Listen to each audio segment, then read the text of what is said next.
Hello mga kadato, maayong hapon tanin yung tanan Luzon, Visayas, Mindanao man. So karong adlaw na ta dinhi karon sa bird area. Yan nakita nato nga naanay ni abot nga langgam during the ay baluton unsa ni nga langgam basta langgam nga pwedeng didako yan, gitan ang iyang lawas. Yan. Oh.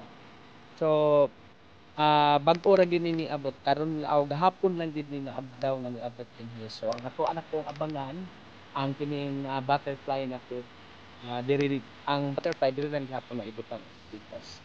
So good news ni para sa inyo ha mga kadato kay aduna na pud kitay kining new attraction sightseeing dinhi sa Cloud Maroren Forest. So unsa pay ginahulat ninyo?